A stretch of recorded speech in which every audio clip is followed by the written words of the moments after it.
So a central premise of the welfare state is the equality of access. And I think if you read the original works, Max Weber on bureaucracy, if you look at the whole foundation of the modern welfare state, it's really equal treatment that's built into it. But what it's clear, and we've had a lot of evidence now across different pieces of evidence, and I'll show you some of it. Work by Walters, choice on many, many different pieces of evidence go together to point out that parents are often reinforcing what public services are delivered. They pick better neighborhoods, they enforce the delivery of services. So within every spectrum, even if you have an upper limit in terms of income, it's the more advantaged who generally are finding the more advantaged parents are finding their access to their children, better access for their children. My co-author, Landerso, as well as with Christian Carlson in Denmark, has shown that the universal access, which was made in education, increased when Denmark moved to universality instead of targeted programs towards disadvantaged individuals.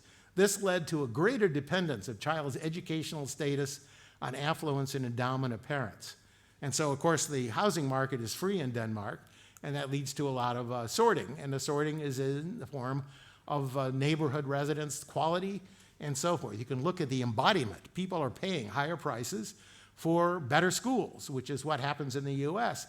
But without any of the local public goods arguments made, this is really just the fact they are sorting. They know the peer effects are there, and they know the better teachers are coming there.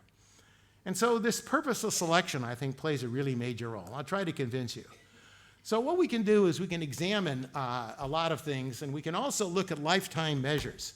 So unlike a lot of the work on intergenerational mobility, we're looking at lifetime measures.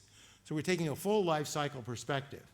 And what we're finding is, in terms of the economists who know this work, we're looking at what we call value functions, or some valuation of lifetime resources, valuing uncertainty, leisure, accounting also for credit constraints.